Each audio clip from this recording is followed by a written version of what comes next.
계속 여쭙겠습니다. 예. 민한당 참여하시는 대목부터 좀 다시 여쭤보겠는데요. 예. 민한당에서 전국구 공천 받으실 때 예. 어떻게 해서 그게 이루어졌는지 좀 말씀해 주십시오. 이제 그것은 그렇습니다. 뭐 앞에 얘기해서 대함축적으로 얘기가 뭐 알려졌습니다만은 네. 아까 얘기한 것처럼 이제 그 야당 개파 보수들하고 이래 하다 보니까 이제 이윤기라는 사람이 있는데 뭐 야당에 대해서는 전문가다 뭐 이게 알려지면서 저런 사람 하나 좀 필요하다가 좀 뭐 이래 소위 말하면 스카우트 뭐이시라 할까. 그러면 요청이 왔습니까? 유치송 씨 때. 아, 직접? 예, 유치송 씨 직접. 아, 이윤기 박사 좀 같이 합시다 이렇게 연락이 온 거군요. 예, 그래 됐습니다. 아, 그런데 그때는 뭐, 그거는 거의 보면 그때 돈을 헌금한 사람 네, 아니면은 저 야당 그 당뇨들 네. 오래 고생한 사람들에 대한 예우 정치 헌금한 사람. 그런데 전문가로서 스카우트 하는 예는 거의 없었습니다. 네. 아마 뭐 내가 초유가 아닌가 나 그렇게 생각합니다. 그렇군요. 야당 입장에서는 그렇습니다. 여당은 그때 전문가들 많이 했죠. 그렇죠. 예. 예. 대학 교수들 많이 스카우트 해갔는데 네. 야당의 경우는 그랬습니다. 근데 그 당시에 민주한국당, 민한당은요, 네. 그 세간의 이제 이야기로는 뭐 이중대니 뭐 이렇게 불리우면서 전두환 신군부와 민주정의당 또 정보기관에서 상당히 관여하는 걸로 이렇게 얘기들이 있었는데 그 직접 경험해 보시면서는 사실입니다. 아 그렇습니까? 네, 사실입니다. 나는 그 뭐 당연히 처음에 네.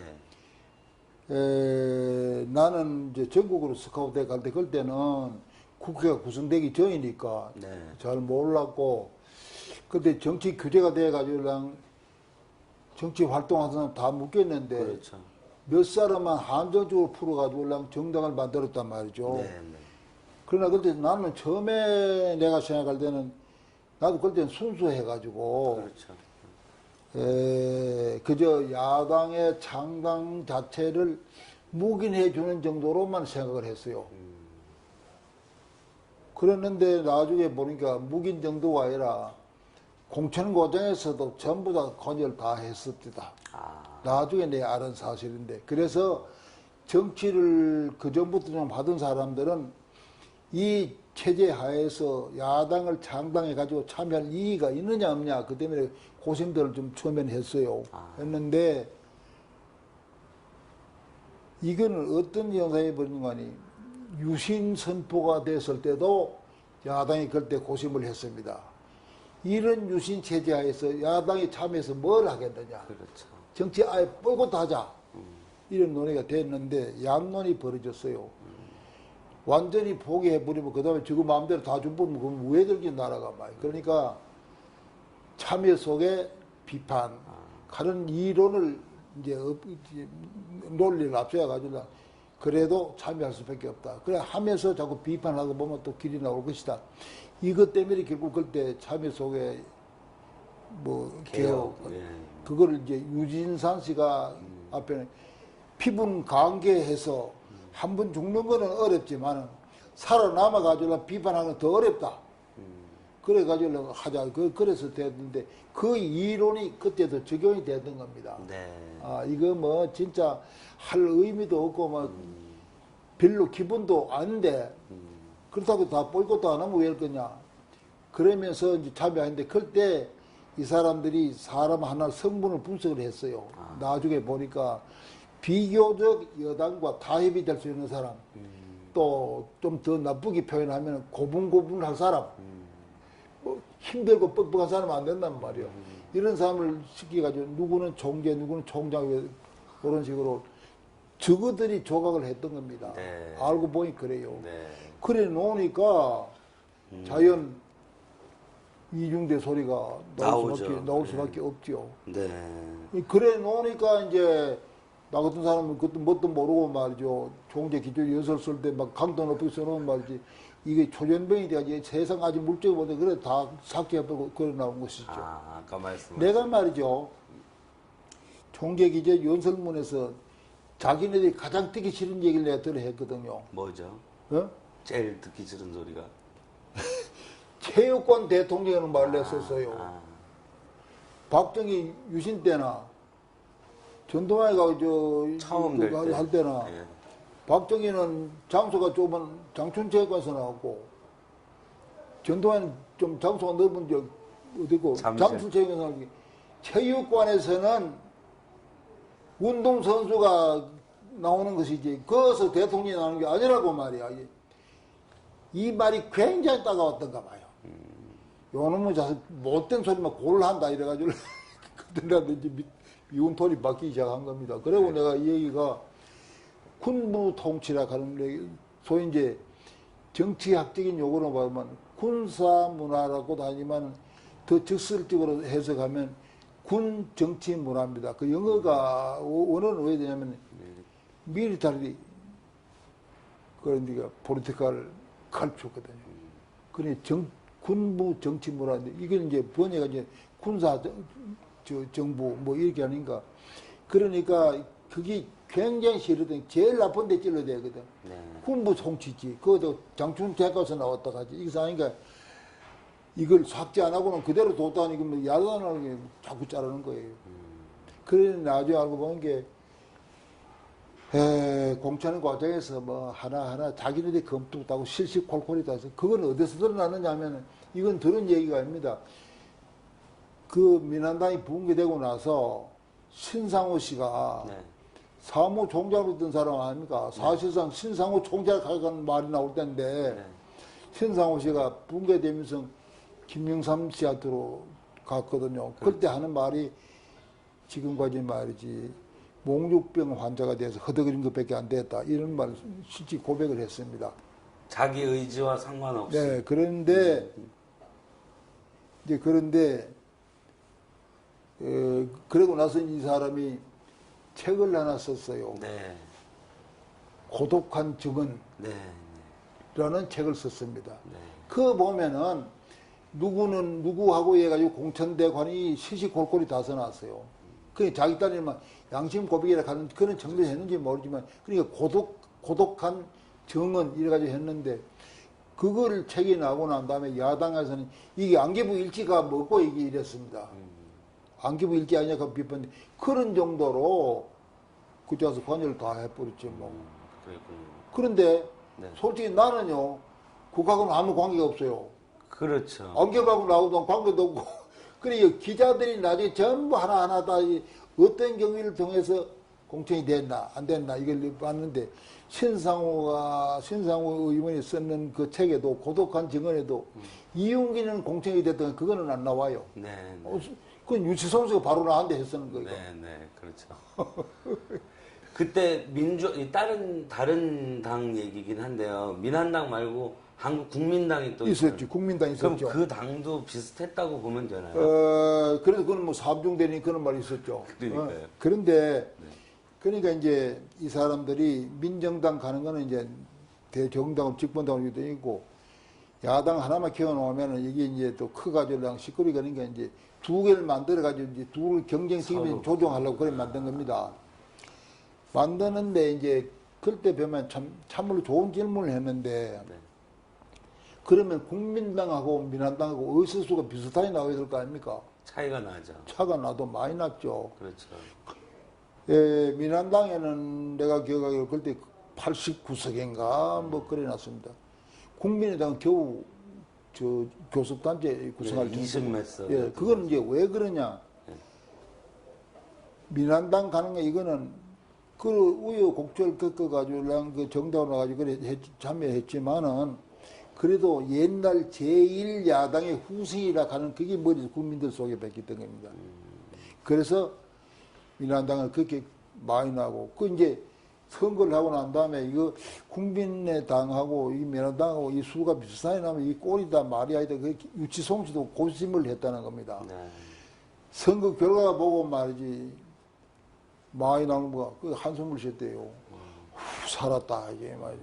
이제는 민한당이 그래도 장당한 의의가 있다. 네. 이렇게 안도했다는 거 아닙니까? 아, 뭐 그것뿐만 아니라 뭐 별별 간섭 다 했습니다. 네. 네. 이제 유신 체제에서는 의정 활동은 안 하셨지만 내가 예, 안 예. 했죠. 그래도 이렇게 이제 보셨던 게 있으실 텐데 그 당시 정치 상황을요. 예. 유신 시절 그러니까 1972년 이후에 유신 시절하고 5공화국 전두환 집권기하고 야당이나 민주화운동 진영에서 활동하기가 예. 어떤 차이가 좀 있었을까? 탄압이 언제가 더 피부로 셌다고 느껴질까요? 저희 야당에 대한 그 탄압, 네, 네. 예? 그 강도랄까. 예, 뭐 그런 측면에서 볼 때는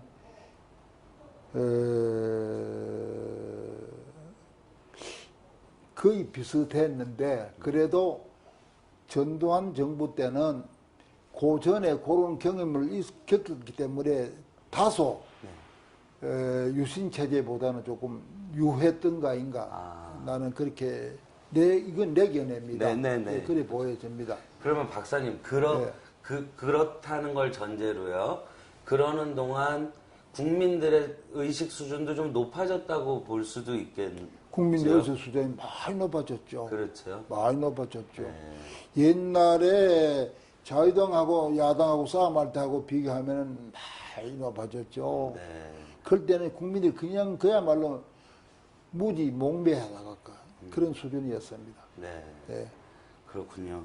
그리고 국민의 의식 수준이 점점 높아지니까 아무리 군부 세력이라 해도 막 함부로는 못하는 것이죠. 이렇게 해석이 될 예. 수도 있겠군요. 못한 것이죠. 네. 네. 알겠습니다. 민한당 그 내부 이야기를 좀 여쭤보려고 하는데요. 네. 우선 그 민한당이 조금 아까도 참여의 개혁을 내걸었다고 말씀을 하셨지만 그 정책 실장을 하셨던 거죠. 했습니다. 그러면 이 참여의 개혁이라는 뭐랄까요 그 모토는 박사님께서도 동의하시는 그런 상황이었던 거죠. 그렇죠. 그걸 전혀 부정하면 내가 참여를 안 하는 거죠. 그렇죠. 솔직히 말해서. 예. 마음에는 그때 처음에는 나는 그렇게까지 안경에서 관여한 줄은 몰랐고 맨 처음에 가실 때. 나는 그냥 학교 가기만 하고 하던 사람이니까 그렇게 철저히 그런 못된 사람은 몰랐고 나중에 알았는데 그때 이미 국회의원 하고 있을 때인데 뭐 의지문직을 버릴 수도 없고 그래 됐죠. 그런데 특히 이제 나는 전국구 조선의원인데 왜 내가 그 막중한 정책실장을 맡겼어요. 네. 유치송 씨가 예. 이 사람은 이거 맡기려고 내가 들여왔다 하는 그런 식으로 그랬어요. 그래서 뭐 그런 측면에서 이제 야당 정책실장으로서 이제 정책실장으로서 뭐 정책도 만들고 세미나도 만들고 이렇게 막 하셨지 않습니까? 많이 했습니다. 그런 과정에서는 그 정권에서 정보기관에서 사사건건 간섭하는 건 없었나요? 그거는 크게 그 사람들이 손을 못 대게끔 내가 요령껏 했죠. 세미나를 주로 했어요. 세미나 좀 소개해 주십시오. 그때만 해도 네. 세미나를 말 자체도 모두 잘 모르고 있을 때입니다. 야당에서. 야당이나 여당이나 간에. 여당도요. 네, 요즘은 세미나가 이게 유행입니다만 그때는 세미나는 용어도 잘 모를 때예요. 상당히 언론에 이렇게 지식층에 있는 사람도 그때 내가 군 정치 문화라 하는 그런 얘기를 하니까 날 보고 그러던데 이번 그런 말이 있긴 있습니까? 이렇게요. 그러네. 서울대학 출신이고 뭐 상당히 이런 근데 속으로 이게 뭐 서울대 뒷건물에 다녔나 이게 뭐 나오네 그랬더니 있습니다. 그래요. 그래서 내 영어로 그게 밀리터리 폴리티컬 칼처럴 하는 말이 있다. 그렇습니다.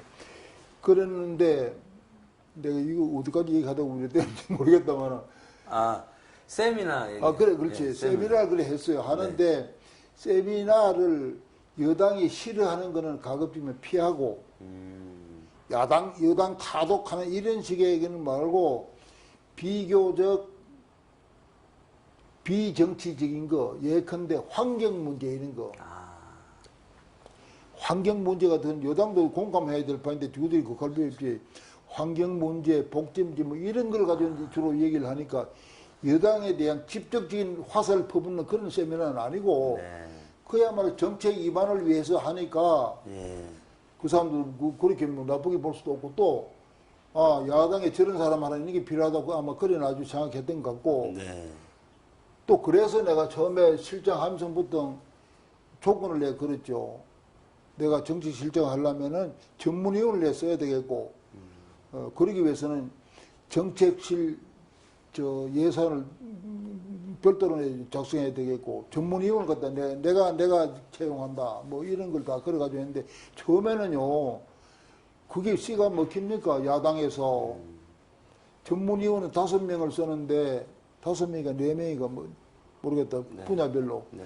쓰는데 말은 그래라 해나오고 나서는 전문위원을 막상 이제 채용을 하려고 그러니까 위에서 사무총장, 총재 뭐 이런 사람들이 저 명함을 딱 메모를 한디라고 이 사람을 쓰라고. 공채를 했는데도요. 나는 공채하려고 하는데 이제 아. 하기 직전에 글을 쓰라는 거예요. 그런데 거부해버렸어요. 나 이카면 나는 정치실장 난 안 한다. 그런데 그래도 공교롭게도 그때 한영수 씨가 네. 정책의장이었는데 네. 이 양반이 그때 나하고 그전부터 인사가 있어가지고 잘 아는 체지. 이윤기 교수가 무사님이 날 알고 있을 때입니다. 예. 이 사람이 의장을 하면서 날 커버해줬어요. 아. 새로운 실장이 말이죠. 의욕을 갖고 일하려고 하는데 그 분위기를 왜 깨려고 하느냐. 오.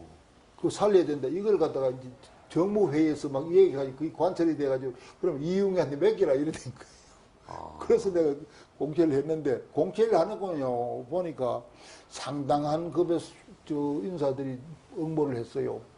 그 실력 있는 사람. 실력 있는 사람들이. 네. 예를 들면 유학파도 나오고 또 국내에서 말이죠. 고시 학교한 사람도 나오고 상당히 전문가들이 많이 나왔어요. 그래가지고 이제 그 정책 산실로 해가지고 나름대로 기여를 했죠. 야당의 정책 전문위원을 공채한 건 처음이죠? 처음입니다. 한국 야당 사상 처음이에요. 처음이시죠. 지금 그런 소리 해봐야 모두 뭐 안 믿기나 말기나 사실은 처음입니다. 그래서 그런 이제 세미나를 이제 자꾸 하는 겁니다. 네. 당에 처음에는 부정적으로 봐. 세미나 주고 해서 뭐 하는 거냐, 이기라, 세미나. 세미나라는 게 뭐 하는 거냐, 이기라. 두 사람 뭐 미국 유학 갔다 오디만 만들 세미나만 가는 뭐 이런 식으로 반응이 나고. 거기나 말기는 나는 뭐 그래 했지. 또 처음에 그렇게까지 반대 발언이 여론이 있는 줄 몰랐어요. 그래 했는데 어느 날 하루는 국회 상임위원회가 끝나고 내가 상임위원회 소속이 외무위원이었거든요. 네. 그때 야당 총재도 외무위입니다. 네. 외무위원회는 명색이 원로급들이 오거든요. 아니면 이제 해외 경험이 있겠는 사람. 그래 하루 유치송 씨가 오늘 상임위원회 파거든. 이 실장 나 좀 봐 이래요. 상임위원회 파하거든. 파하고 난다. 나 좀 봐 이렇게. 알았습니다. 근데 그날은 나는 상임위원회 유치송 씨가 같이 있는데 그 사람한테 뭐 아부하고 뭐 이런 걸 내가 안 하거든. 그죠? 내 할 일 하고 이러는데.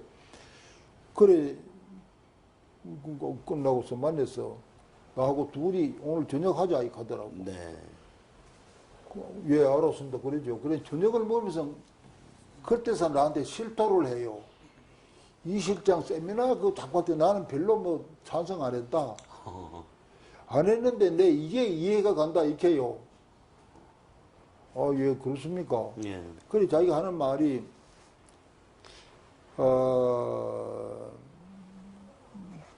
총재로서 이제 서울 시내 이제 유력지 신문사를 이제 순방을 일을 하는데 가게 되면 자연적으로 이제 편집국장, 그다음에 정치부장 이래 만나잖아요. 인사하죠. 그래가지고 이제 조선일보, 동아일보, 이제 한국일보에 쭉 도는데 크게 가니까 그런 얘기를 하더래요.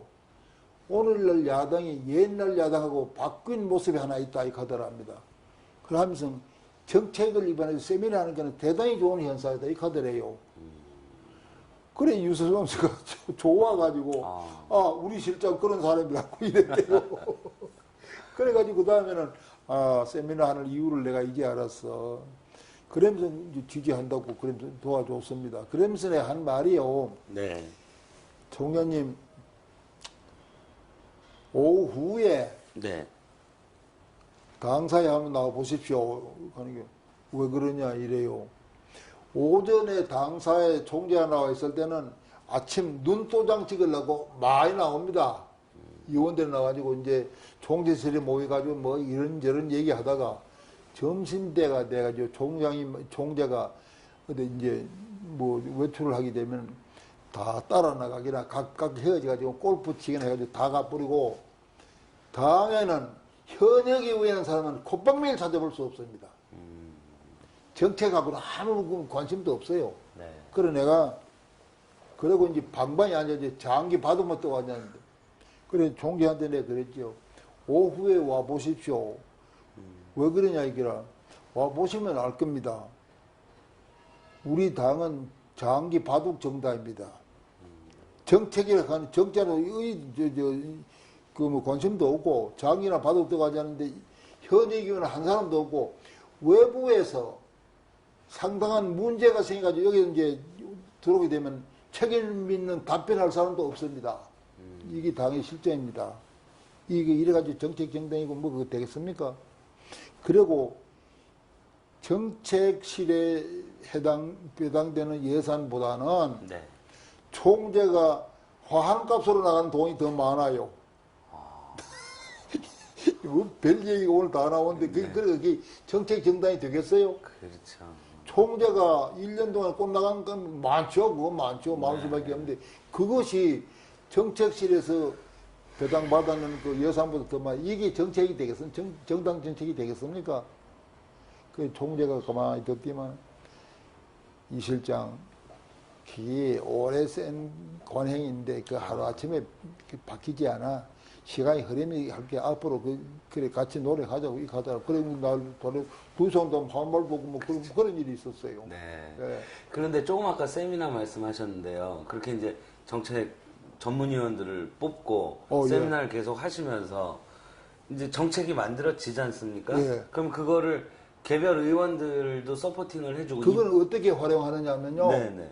그렇게 그거를 정책 위반이 안 됩니까? 예컨대 농수산위원 이러면 이제 정책 위반이 되잖아. 이거를 모아가지고 내가 우리 당 농수산위원들한테 자료를 줍니다. 아. 이것을 그때 말로 실탄공급이라 이렇게 말합니다.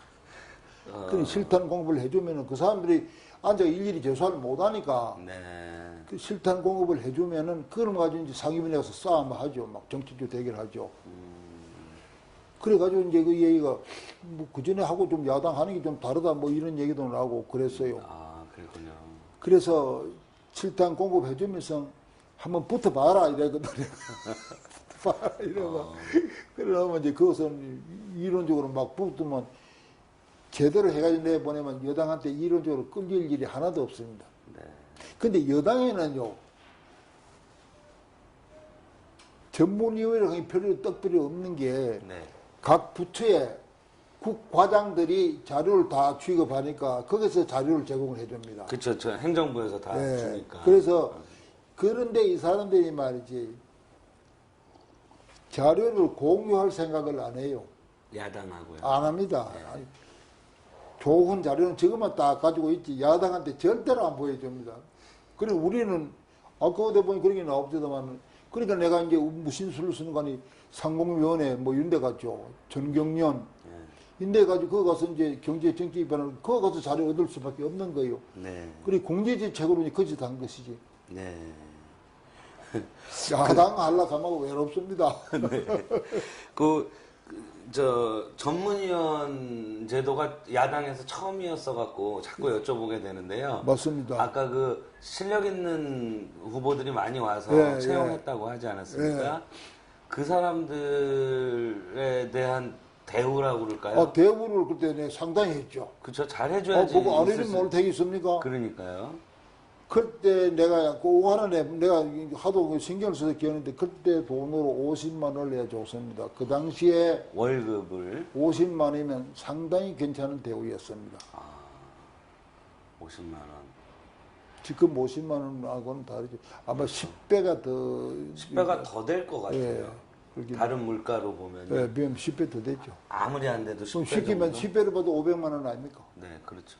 예. 그건 야당에 와가지고 500만 원 받다 하면 그거 지금 별로 없을걸요? 그렇게 받는 예, 당직자가. 없어요, 그게. 이걸 내 조건을 걸었거든. 요거 요래 해주면 실장 할 끼고, 안 하려면 나도 안 한다. 네. 내가 뭐 실장 못해서 내가 뭐 오줌 쌀 일인데 똥 쌀 일을 안 한다. 이래. 저 정책 정당으로 야당이 나가기 위해서 꼭 필요한 거라 그렇게 관철시키셨던 것 같은데요. 네. 그거는 그동안 박사님께서 공부하시는 과정에서 이런 게 필요하다 보셨던 건가요? 아니면 그 당시 시점의 아이디어이셨나요? 실장을 내가 지명을 받고 네. 왜 나를 실장 해견시켰느냐. 실장이라는 게 요직 아닙니까? 그럼요. 더구나 저 조선의원도 그것도 전국한테 그 준다는 건 없는 일이에요. 있어서 네. 없는 일이에요. 그럴 때, 이 나한테 부여된 임무가 뭐냐. 그래서 내가 이거 정책을 입안을 좀 제대로 잘해가지고 이 당을 정책 정당으로 발돋움시켜야 되겠다 하는 일종의 사명감을 가졌죠. 네. 그래서 나는 점심시간에 모두 다 나가고 없어도 그 당에 오면은 현역 국회의원만 이윤기원 하나밖에 못 만납니다. 나는 꼭 지키고 있어요. 전문위원들하고 같이 점심 먹고 들어서 같이 연구하고 그걸 했죠. 그러면은 박사님께서는 그 정책실장으로서 당의 정책을 생산하는 일도 하셔야 되지만 그러니까 의원 이윤기로서도 또 입법 활동을 하셔야 되지 않습니까? 물론 해야죠. 그러면 이제 두 가지를 동시에 하시는 상황입니다. 두 가지 이제 그러니까 바쁘죠. 그거 해야죠. 나는 잊어버리고 기억이 없는데 내 비서가 네. 내가 인터뷰한다는 걸 듣고 말이지 뭐 오만 자료를 가져오려고 뭐 찾아보기 뭐 나왔다 뭘 하나 가져왔어요. 나도 네. 오늘 내가 한번 보니까 기억나는데 예. 예를 들면 정당법 개정안에 관한 걸 내가 이제 그 제출했는데 그게 폐기됐다는 그 폐기 통문이 왔습니다. 그런데 이걸 보니까 아하 내가 정당법 개정안에 대해서 내가 그걸 발의를 했구나. 네. 그렇게 했는데 그게 뭐 안 됐어요. 그 내용은 좀 내 얘기할까요? 네, 이거는 상당히 중요한 얘기입니다. 알아야 됩니다. 아, 우리나라 정당 정치의 아주 중요한 부분이죠. 첫째 내가 네. 야당이라 한 거는 정치 자금이 너무 딸려서 활동을 못 해요. 네. 그래서 정치 자금을 정부로부터 예산 지원을 받자. 이게 내 그때 처음에 이 얘기입니다. 지금 그렇게 되지 않았습니까? 지금 됐죠. 예. 이게 지금 누구 안으로 된지 그건 그 사람들 모르지만 그건 내 안입니다. 30년도 더 전에 벌써 예, 말씀하셨네요. 들어보세요. 네. 그러니까 유치송 총재하고 당 간부들이 아이고 그건 말이나 되느냐고 국민 세금 가지고 야당 간다 하면 말이지 국민들이 욕할 건데 그 우리가 그 지지받을 정책이냐고 날 보고 막 거꾸로 못마땅하게 얘기해요. 근데 설명을 했죠. 네. 우리나라보다 이제 정당도 세계 정당사의 발달 과정을 할까 이걸 내 설명을 하기를 이랬다. 정당이라 한 것은 처음에는 정당을 적대시했다. 정당 하다 보니 파벌이나 조성되고 막 그건 뭐 하는 거냐? 이래가지고 정당 자체를 더 부인했대. 예를 들면 미국의 누굽니까 워싱턴. 네. 워싱턴 간도 정당 부인하지 않았습니까? 네. 그랬는데 그때 시기를 정당 적대시 시기라 이렇게 말합니다. 내가 이제 설명을 그래 하는 겁니다.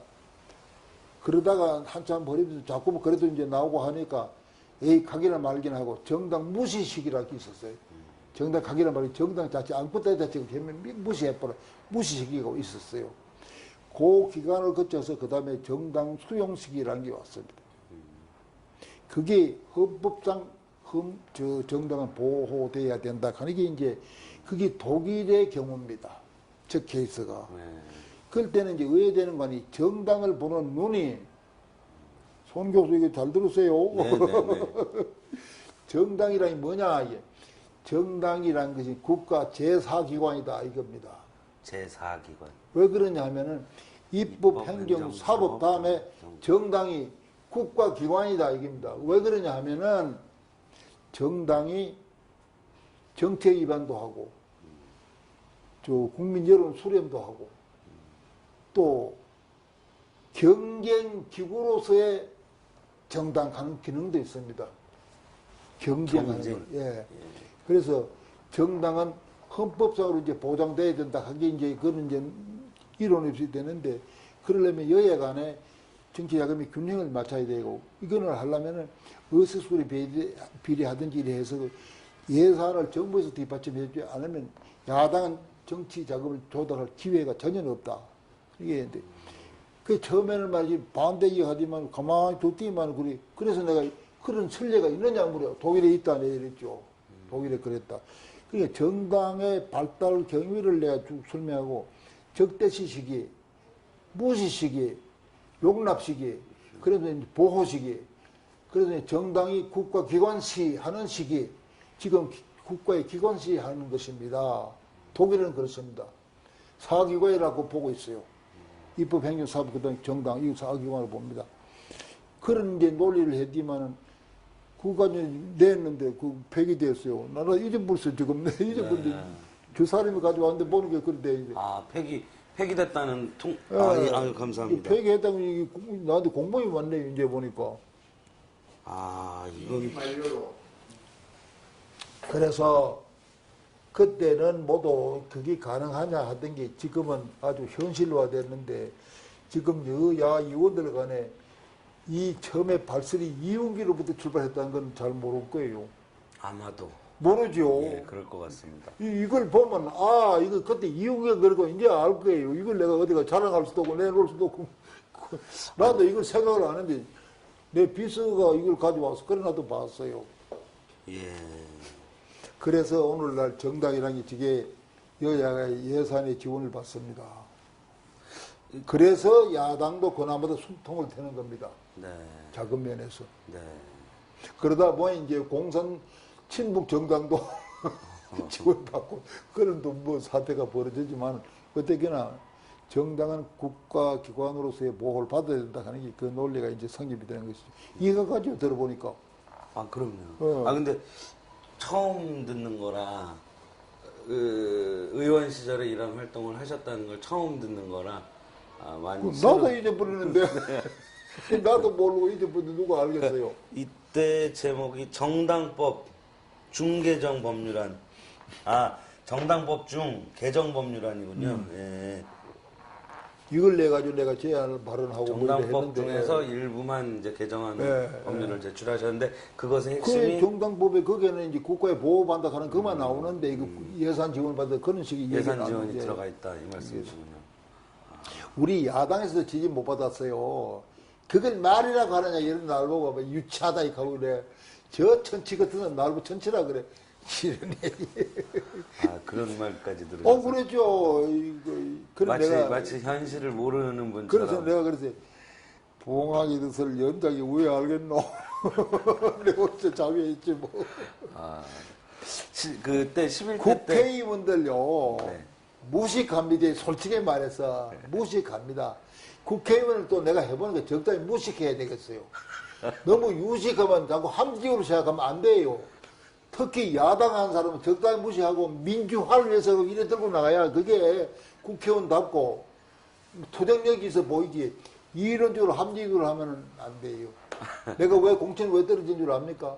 그건 이따가 좀 더 여쭤보겠습니다. 그 중요한 대목. 나중에 지금 얘기해드릴까? 예. 자, 실적을 더 갖다 말이죠.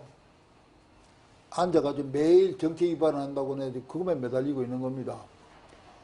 국회의원들이라 하는 것이 그때는 또 민정당 전원들이 못된 짓을 했어요. 드문 시간을 9시를 안 하고 오후 2시인가 이래 했단 말입니다. 네. 그러면 왜 되는 거 아니? 의원들이 말이죠. 오전에는 거의 골프를 나가요. 아. 골프 초청이 오니까 골프를 하고 점심 먹고 오후에 들어오라 고역도 전화하는데 그러고 나니까 꼬박꼬박 자면 오지 신고증인지 뭐지 해가지고 그렇게 못되게 했습니다. 근데 또 얘기하다 보니 회의를 오후로 밀어놨고. 그 오후를 그래 밀었는데 공천 탈락하신 말씀 하신다고 네, 그런데 그다음 뭐지? 그럼 그건 이따가 다시 여쭙기로 하고요. 네? 공천. 공천 그래. 네. 맞아 그 얘기지. 그런데 나는 앉아서 꼬박 정책 연구한다고 앉았으니까 국회의원답질 않는 거예요. 그 사람들 볼 때 막 익혀야 되는데 처음에는 참 뭐 엘리트다. 우리 당의 보배다. 그런 소리가 나한테 막 자자했어요. 공천 때 딱 가니까 보니까 같이 골프 치고 용돈 주고 그다음에 오후에는 사우나 같이 하고 사시미 먹고 이런 사람한테 공천 가지. 나는 어떤 직업이냐? 아, 저거는 문사, 대서방 직원 이렇게 되는 거예요. 그래 나 그랬더니 떨어지기 마련이. 그래서 내가 예. 그때 손을 씻은 겁니다. 특히 나는 12대 총선거 때, 이 12대 총선거 때가 이제 선거 체제가 이제 그 구축되는데, 그때 이제 선거대책위원장은 조윤영 씨, 그 다음에 홍보대회 선전 홍보실장은 조순영 씨, 조순이 아니라 조세영 씨. 예, 예. 나는 정책위원장. 선거대책위에서. 네, 선거대책위원회에서 한 사람은 총책임자, 한 사람은 이제 홍보, 하나는 정책인데, 그러니까 이제 모두가 이윤기 의원은 공천에 이제 굳어졌다. 그렇죠. 선거 체제에서 정책위원장가 공천 안 줄 수 있나? 뭐 나는 또 그래 안심을 했고, 또 한 가지는 내 딴에는 열심히 했으니까 당에 대한 공로도가 있고, 네. 그 다음에 뭐 내가 실수한 거 없고 열심히 했으면 선거 뭐 놔두겠지 뭐 누가 되나 이랬는데 나중에 알고 그거 봐니 선거대책위원회에서 정책위원장을 갖다 공천 뛰는 사람들이 어디 있어요. 그렇지. 나중에 알고 본 게 지금은 문사고 문사. 그래서 떨어진 겁니다. 이따가 조금 더 구체적으로 여쭙겠습니다. 그 대목은. 한 가지 좀 지금 여쭤볼 말씀은요. 민한당 내에서 이제 뭐 여러 가지 회의가 있지 않습니까? 유치성 총재를 모시고 하는 회의도 있고 기능별 회의도 있을 것이고 그 의사 결정 과정이라고 그럴까요? 이런 것들은 좀 원만하게 진행이 됐나요? 절차에 따라서? 그때는 뭐 크게 문제는 안 됐습니다. 네. 위선 쉽게 말해서 관제 정당이 되어 가지고 네. 모두 고분고분하게 말 잘 넣는 사람들만 있은 겁니다. 네. 공천 참 이런 일 말까지 해야 될지 안 해야 될지 모르겠는데 네. 유치송 총재가 장당위원장이 되어 가지고 올라 그 총재가 되고 이제 공천을 하는데 유치송 씨가 얼굴을 알고 공천에 있는 사람이 3분의 1도 안 돼요. 전부 어디서 안 돼, 박입에 들어온 거니. 외압으로. 네. 그러니까, 그래 들어온 사람들이 고분고분한 순한 양이지 뭐. 그쵸. 그래서 총재가 뭐 얘기하고 이래 하면은 총재 말이고 어디하고 교감이 된 것처럼 그리 인식이 되고 고분고분도 하는 것 같죠. 이제 그때 의원회관이 어디 있을 시절이죠? 의원회관이 어디 있었죠? 여의도로 옮겼을 때인가요? 당사가? 의사당. 의사당이 저기 지금 현재 의사당이죠. 여의도 의사당 시절이죠? 네. 그러면 그때 비서진은 몇 명이나 둘 수 있었나요? 비서? 예, 보좌진들. 그때는 비서 한 사람. 한 사람. 기사 하나. 비서. 여직원 하나. 셋. 지금하고 차이가 큽니다. 커질 정도가 아니죠, 뭐. 그리고 심지어 기름까지도 자동차도 이제 의원 본인이 사고 휘발유도 자기가 사서 휘발유 넣어야 되고. 네. 세비는 가지고 그때 내가 기억하기로 처음에 150만 원이든가 뭐 그래 기억을 합니다. 네. 그런데 나는 내가 전국구 의원이었지만은 지역구를 내가 관리를 했어요. 왜 그런가 하니 우리 지역구에 나오던 사람이 그때 두 사람 뽑을 때인데 바보같이 두 사람 뽑는데 그것도 떨어졌어요. 그러니까 우리 선거구가 성주, 달성, 고령인데 그 지구가 사고당구가 된 겁니다. 그러면은 민정당하고 국민당이 됐었나요? 무소속. 무소속. 예. 그래 대부분 게 민한당 이제 사고 당분 그러니까 관리를. 사고 당분데다가 내가 뭐 지금 전국이지만 국회로 나가니까 이건 내 구역처럼 이래 돼 가지고 내가 계속 이제 관리를 했죠. 또 다음에 선거를 위해서 내가 관리 안 할 수가 없잖아요. 그래 해왔죠. 아, 저는 지역구 관리는 안 하셨는 줄 알았는데. 했습니다. 그러면 상당히 많이 열심히 했어요. 당의 정책 생산하지요. 의원으로서 입법 활동하죠. 네. 지역구 관리하시죠. 바쁘죠. 진짜 바쁘죠. 지역이 또 머니까 가끔 가시려면. 그러니까 나는 그 흔히 치는 골프도 내가 한번 못 쳤습니다. 아, 골프 안 하셨군요. 저 정기 국회가 열리게 되면은 9월, 10월. 열리게 되면 행정부에서 야당에게 까다로운 발언 수위를 좀 낮추려고 네. 뭐 초청을 합니다. 골프 칩시다 뭐 하고 막 그걸 하죠. 더구나 나야 실장이니까 또 총재 기술연수원 좀 부드럽게 써라 하는 것도 있고 뭐 이래가지고 교수님 많이 오는데 그때 내 생각에 이런 생각이 들어요. 시골에 돌조시라는 게 뭐냐면 석공, 아, 예. 석공이 돌조시 하라고 보내놓은 게 돌 쫓는 기술은 안 배우고 눈 깜짝이부터 배운단 말이 있어요. 눈 깜짝이야.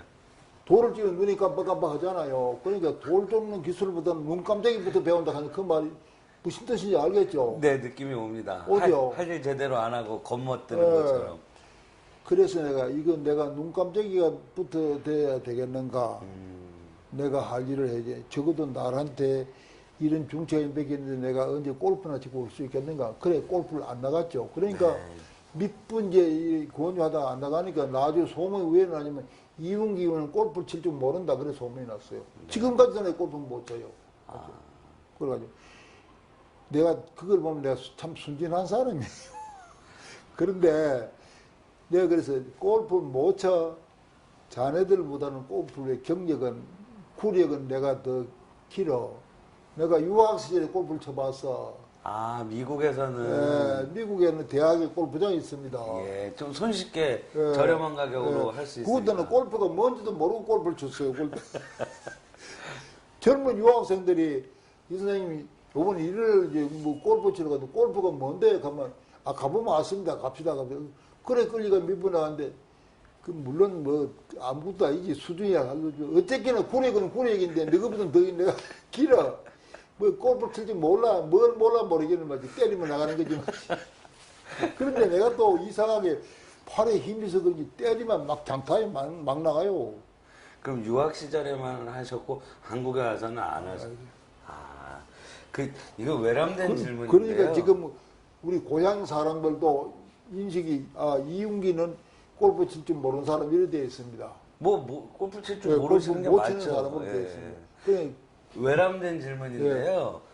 저기 취미가 뭐냐고 사람들이 물으면 뭐라고 답하세요? 뭐요? 취미 활동. 취미 활동. 예, 뭐냐 그러면 뭐라고 답하세요? 취미 활동이라면은 나는 바둑. 뭐 흔히 하는 말이지 뭐 독서. 그리고 얌전한 거 선비 같은 그런 거만 해야지 뭐. 운동은 뭐 내가 촌에서 자라니까 운동할 기회라는 게 전혀 없잖아요. 그러니까 뭐 그건 모르고 그 이제 바둑 뭐 독서 뭐 이런 게고. 네. 예. 조금 아까 이제 의정 활동 주변 상황을 여쭙드렸는데 그렇게 활동을 여러 가지를 하시면요. 세비만 가지고 활동이 어려우시죠? 어렵죠. 그러면 좀 누가 후원을 좀 해주고 그랬나요? 그거 어떻게 그걸 다? Nobody help me. 어떻게 다 하셨어요? 그러니까 세비 받으면 밥 먹고 살고 곰하고 나는 열심히 하면은 공천 줄 끼고 그래 생각했는데 공천도 던지고 그러니까 그때 내 생각에 너희들이 사람 볼 줄 모르는구나. 큰 부리 먹고 유치송 총재 미기로 책이 2권이 나가 있습니다. 그 사람이 원고지 뭐 한 장이나 쓴 일이 있나요? 전부 원고 내가 다 쓰는데 내가 자기 이름 명의로 책이 2권이나 나가 있어요. 하나는 역사의 기로에서 가는 책이고 하나는 민주화의 과제 가는 책이고 그렇게 해줬는데 당연히 나한테 공천을 줄 줄 알지. 그때 공천만 주면은 지역을 내가 알뜰히 관리했기 때문에 특히나 둘 뽑을 때니까 그렇죠. 2등 가는 게 약간 문제가 없지 뭐. 그렇죠. 이거 뭐 내가 떨어져 버렸잖아. 아. 그래서 그때 내가 유치송 씨하고 신상우 씨하고 사람들한테 폭탄 선언을 해봤습니다. 신상. 폭탄 신상우가 그때 사무총장 할 때 아니야. 아, 그렇군요. 그래서 내가 당신들 사람 볼 줄 몰라. 아, 내가 당신들하고 내가 이걸로 손을 끊는다. 막말을 해버렸는데. 아까 신상우 의원은 이제 자기 고백 같은 거를 하면서 이렇게 이른바 반성 비슷하게 했지 않습니까? 예. 그 뒤에는 관계를 좀 개선하셨나요? 개인적인 관계는? 내가요? 예. 안 했어요. 신상우 의원하고는요? 완전히 끊어버렸어요. 아, 유치성이고 신상이고 다 끊어버렸어요. 아, 내가 그때 마침 내가 공청 신청해놓고 내가 있을 때인데 작은아버지가 돌아가셨어요. 네. 그때 내 작은아버지는 내가 작은아버지가 아니에요. 바로 부모상입니다. 나한테는. 나는 작은아버지 그 설화에서 내 얘기 안 했다고 네, 가지고 하셨습니다. 그랬는데 그 만수대기놓고 그거 가는데 장례식에 가는 고도가 내 등에다가 칼을 꼽은 사람들입니다. 장례식 기간에 공천 발표를 했습니까? 뭐 공천 발표해버렸죠. 나중에 보니까 공천 발표하고 나서도 미발표한 지구도 상당히 여러 개 있고 한 열 이상 더 껐는데 나한테 기회라도 좀 주지 말이죠. 부모상을 당해가지고 아이고 찌고 하고 울고 앉았는데 그 덕에다가 나한테 그렇게 급하게 그 칼을 꼽아야 되나? 그때 내가 그 사람한테 상동당 유치송 집으로 찾아갔죠. 장례를 치르고 네. 가보니까 무슨 뭐 야단이나 횡패나 부릴까 싶어가지고 총재 그 차무들 비선들이 막 딱 위에 써가 있어요.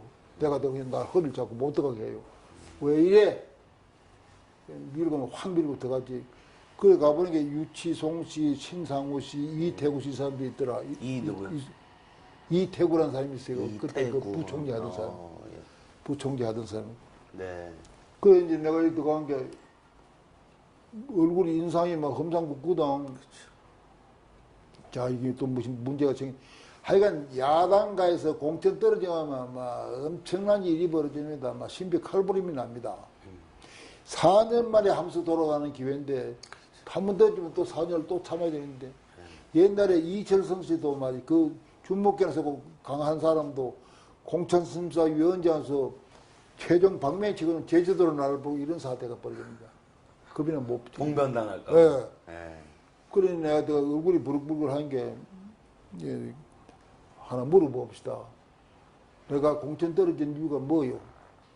나한테 한미적으로 좀 이해가 가도 설명하시는 게 말을 못해 아무 소리 못하죠. 그 겨우 하는 말이 총재가 이윤기 의원을 뭐 좋다 한 사람이 아무도 없더라고 이런 얘기. 그런데 총재님 내가 그때 개보 정치 하던 사람입니까? 총재님이 나를 인정해주면 되는 거지. 나는 당에서 열심히 했는데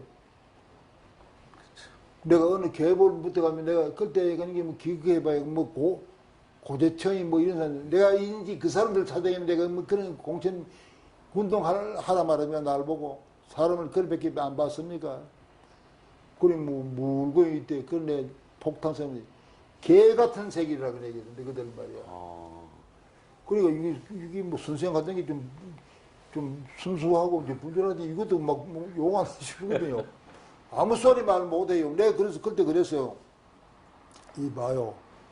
옛날에 역적 모의를 해도 부모상을 당하면 장례를 치르고 처형을 했어. 그렇죠. 어? 그런데 내가 부모상을 가지고 아이고 지금 있는데 내 등에다 칼을 꼽아. 기본적으로 당신들 인간적으로 덜 된 놈들이야. 너희들하고 내가 더 이상 미련도 없고 난 이제 성지 손인데 사람이 사람을 몰라보는데 말이지. 그런데 공천 그때 된 사람인데 그 사람은 인격을 위해서는 말은 안 하겠는데 공천 될 만한 사람이 된 게 아니에요. 그 지역구에서.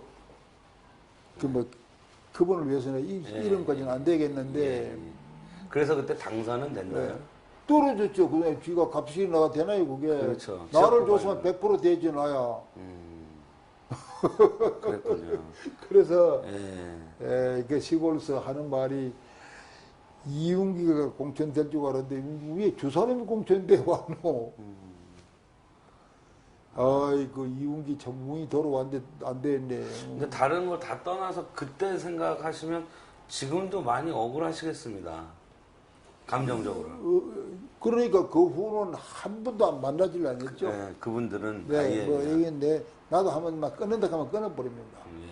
그 후도 들으니까 설이 되면은 민한당 하던 사람이 유총재 집에 세배들 전부 다 간데 유총재 비서실장 하던 사람이 이의영이라는 사람이 있었는데 11대 국회의원 전국구 하던 사람인데 나하고 인간적으로 친한 사람인데 한 번은 어디면은 이원 유총재가 다른 사람은 다 보이는데 유은기는 안 보인다 이 가더라 안더라는데 그러니까 막 옛날 거 잊어버리고 막 한 번 장문 들리면 안 되겠나 이렇게 봐서 하지 뭐 그래도 아끼놓고는 안 가서 돌아가실 때까지 안 안 가셨군요. 갔어요. 예.